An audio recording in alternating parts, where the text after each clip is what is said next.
Hello there my friends, it's Ebird Online, and I'm back with more shenanigans from this year's tell-all. Yes, that's right, it's 90 Day Fiance Before the 90 Days Season 6. And this is part 4. I'm going to be talking about all of the couples. And today we're going to be talking about Meisha and Nicola. Now I'm going to ignore all the boring bits, and there were many of them. And we're going to get right to the meat of this story. Because appearing on the tell-all are Meisha's 2 daughters. And we're going to find out how they feel about their new stepfather-to-be. Now guys, one big issue that we've always had regarding Nico, aside of course from the fact that he's a massive chump, but one big issue we've always had is how he's going to treat Meisha's 2 teenage daughters. Well guys, today we get a little bit more clarity on that.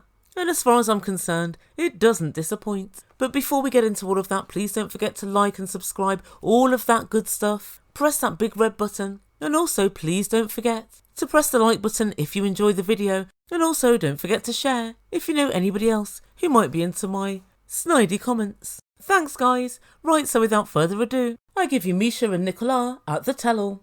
So first up, the couple talk about sex. And unsurprisingly, even though he's a 46-year-old virgin, Nico thinks it will be a piece of cake. Guys, listen to what he tells us. Sex you learn in Israel when you are in the 5th grade. They explain to you about women and men. When the time will come to do sex with Meisha, I think I will be ready for it. Guys, I think he's right. He will be ready. Too ready, so ready in fact it will be over in seconds. And guess what? Everybody else thinks so as well. Riley the super sperm. Guys, he gets women pregnant in one shot. Tells Nico it will all be over in 38.7 seconds. And I forgot to say that does seem rather precise. But the whole of the rest of the tell-all, everybody on stage, and the 6 members of the audience are all laughing heartily. Nico then says, listen, I did a biology class. Having sex isn't rocket science. No Nico, rocket science is physics. As you've just pointed out, it is actually biology. But Jasmine has a few words of wisdom for him, and she says, don't feel so confident that you know what to do, just because you understand the anatomy of a woman from a 5th grade biology class. And guys, well, I guess she should know. She's still teaching Gino. And without, I might add, much success. But Nicola insists that it's not going to be so hard. And then he said, Meisha, you'll teach me. And Meisha looks slightly unhappy. Meisha, you knew good and well when you met him that he'd never had sex before, that he was a 46-year-old virgin, so you kinda knew you were going to have to teach him. You made your bed, now you lie in it. With virginal Nico. Guys, I kind of feel a bit sorry for her. But according to Meisha, she's got everything all planned out. Okay, so Meisha's going to hold nothing back. I've got to tell you guys, I think she's going to scare the bejesus out of Nico. And then Statler said that she thinks Nico's going to be weird about it and feel all guilty. But he said absolutely no way. Meisha, I promise you, when you're my wife, 2 times a day. At this point, I'm kind of thinking maybe Nico should swap places with Gino. But oh god guys, I nearly forgot. No, actually, I've just remembered the water sports. Anyway, next up, the bit I've been waiting for. It's Maria and Surveyor, Meisha's 2 daughters. And Shaun started with the shady questions with a... yes, unfortunately my love, I'm going to need you to answer the question. Guys, that was the biggest, longest pregnant pause ever. It would seem the girls are not super fans of Nico. And guys, the length of that pause tells me these 2 girls, much like the rest of us, think this whole relationship is little more than a joke and that it's not going to work. But I guess it's quite unfortunate for them because they can't really say that with their mum and Nico sitting there listening. I would honestly love to hear what they say behind closed doors. But that wasn't all from Shaun. She had yet another shady question. And guys, even though I enjoy these shenanigans, is Nico really going to be a stepfather? They're in their late teens. And I don't know, but I feel as if when your parents get into new relationships when you're older, their partners usually don't take a step-parent role. Because obviously by that point, you're too late to be parented, as it were. But guys, you can really tell these girls are holding back on every single shady question. And the truth be told, these answers aren't particularly positive. Imagine what they'd say if they could speak freely. But then Statler said what? Well, I've been thinking for a little while. Nico's going to come in and judge the hell out of them. And he's going to put all the pressure on Meisha to do what he wants. And then it's going to ruin their relationship with their mum. And guys, I think it's right. I don't think Nico can help himself from judging everyone he meets. I really do dread to think what happens when Nico finally passes away. Those angels are in for a right old rocky time. And so, ladies and gentlemen, it's time for the hypotheticals. And so Shaun asked, Nico, what would you do if when you've married Miesha you're at home and one of the girls wants to bring a boyfriend round? And Nico thought for a moment and then he said, I'm not the boss of the girls, their mum's the boss. And guys, I was surprised. I thought, well done Nico, that's exactly the right answer. But then, as Nico so frequently does, he snatches defeat from the jaws of victory. I'm not. And right at that moment, I saw it all so bloody clearly. What Nico's planning to do is allow the girls to do whatever, but then behind closed doors, he'll be in Miesha's ear saying, they can't do this, the Bible says that. And he's going to put all the pressure on Miesha to stop her daughters doing what he doesn't want them to do. And Shaun then asked the girls, do you believe Nico? And of course, they don't. But then I think pretty much for the first time, Miesha sort of put her foot down and she tried to give some reassurance to her daughters. Really, Miesha, your daughters look underwhelmed and unconvinced, as am I. And so after this exchange, we take a trip down memory lane and we revisit all the old arguments. So we have the old, you're cute when you're mute situation, when Nico was telling Miesha not to talk so much, and another time when Miesha was crying, and Nico said, oh Miesha, why are you crying for? A word to the wise, Nico, if any woman you might ever meet, starts crying in your presence, know that you're more than likely to blame, no matter what the scenario. And so the next section I found very interesting.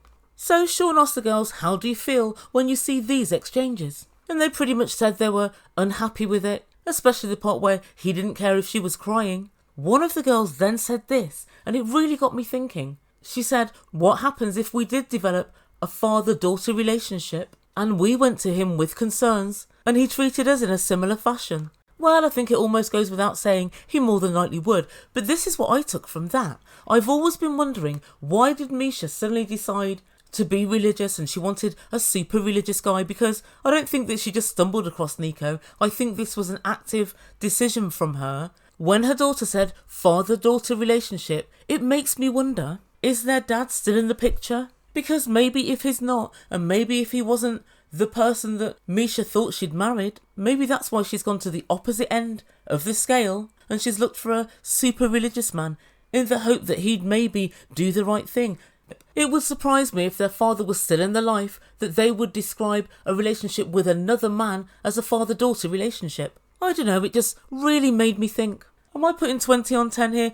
I'd be very interested to hear what you guys think. Anyway, back to the tell-all and more Nico bashing from Shaun. And she said, when you said to production, I need to show Miesha that I'm the man, what does that mean to you? Nico very carefully walked off set, got himself a big shovel, and guys, he started digging. Here's what he said. Lies the problem. Nico says that the man is the head of household, and it says so in the Bible. Well, who was the Bible written by, Nico? Yes, that's right, it was written by men. They interpreted the word of God. Who knows? They may have misinterpreted. But Nico then went on to say, the man is the provider. Are you, Nico? Are you a provider? Will you be a provider? That's very interesting. Lots and lots of men in this day and age say that women are turning into men and men are turning into women. But as far as I'm concerned, you cannot demand to be head of the household unless you are the provider and the breadwinner. How possibly can you be led by somebody who has no capacity to earn and who doesn't keep the roof over your and your family's head? It would be virtually impossible. In fact, it would be insanity. Thus far, Nico, your decisions have led you to be still living at home at the age of 46 and completely unemployed, and you haven't got a pot to piss in or a window to throw it out of. Why would anybody else follow after you if that's where your decisions lead you? Clearly, your decisions need a bit of adjusting or maybe refining. But then Christian posed quite an interesting question for Nico, and he said, 1 minute ago you said Miesha's house, Miesha's rules. In the next breath you say, you must listen to the man, he's the head of household. Those are incongruent. Which one is it? But Nico, of course, is not bright enough to actually apply himself to the question. So he just said, it's in the Bible, it's in the Bible. The man is the head of household. The man is the one in power. It's in the Bible. Nico, you're not answering the question. Guys, I really wouldn't be able to follow somebody with such a level of idiocy. I wouldn't. But anyway, then guess what? Amanda pops up. Oh, literally the last person that Amanda, you would. When you were 19, you copped off with somebody else's husband. who was 35, and he looked after you. Of course he did. You were virtually the age of a child. But let's have it right. Do you think that you let Razvan have the final say when you were there with him in Romania? No, you didn't. And it wouldn't surprise me at all if you didn't let your late husband have all the say. Maybe he allowed you to do what you wanted to do because you were the prize. You were young, you were 19, you were pretty, amazing figure. But guys, for what it's worth, I don't believe for a second that Amanda sits back like a shrinking violet. And I'm also fairly sure, Amanda, that being a criminal is incongruent with the Bible and its teachings, but that didn't stop you now, did it? And so, to wrap the segment up, Shaun asked Miesha what she would do if there was conflict between the girls and Nico. But guys, to me, this in a nutshell is Nico. He's still laughing, smiling, giggling when Miesha's saying, I'm Mama Bear and I'll go to bat for my kids. He's laughing derisively as if, you could never do that to me. As God is my witness, I just don't see this relationship working. I'm just hoping that Miesha comes to her senses sooner rather than later. And so Shaun says goodbye to the girls and they wrap up that segment. But back in the green room, Miesha's not very happy. And she said to production, when I think about where my relationship's headed right now, I have a lot of nerves because, well, it's a mess. Oh, Miesha, you can say that again. And guys, that's where we end things for this week. So what does the Ebird think to all of this? Well, put quite simply, I don't see this relationship working. Miesha is too strong of a character, and it would seem that so are her daughters, to sit back and listen to Nico and the teachings of Nico. Like I said earlier, his decisions have led him to where he is in life right now. By a stroke of luck, he's managed to pull somebody as fit and as intelligent and accomplished as Miesha. Guys, maybe God is on his side, but I think that's just a stroke of luck for him. And so in essence, he's not a person that I would advise anybody to follow. Where are you leading me to, Nico? I'll tell you where. A dark and hopeless place. I think it's quite lucky that her daughters are a lot older now, and I guess they'll be going to university soon, and so they probably won't have to put up with many years of Nico. But I think what Miesha has to consider is that Nico was on his best behaviour during that holiday because he wanted to lure Miesha in. Imagine what he's going to be like once the ring's on his finger, once he's got the green card in hand and is living in the house. It's not his house, he didn't buy it, Miesha did, but yet he is head of household. Why? Because he possesses a penis. Literally, that's the only reason. If there needs to be a head of household, and I'm not sure that there does, I don't know why two people can't take decisions together. I don't know why that's not the case, but if there needs to be an overall head of household, it should be the person who's most competent at making decisions and most competent at making money and that will further the family the most. That's who it should be. Is that you, Nico? Is it? Guys, do you think it's Nico? Please let me know in comments down below. And also, what did you think to Miesha's daughters? Do you think they can handle Nico? Or do you think he's more than likely going to just drive them out of the house? I'd love to hear what you've got to say, and I'm going to get on with my next video. Guys, thank you so much to everyone who's subscribed, but if you've yet to do so, please consider hitting that big red button, and also don't forget to share this video. You've been listening to Ebird Online, and I bid you good day. You whip up my appetite. Don't leave me here high and dry.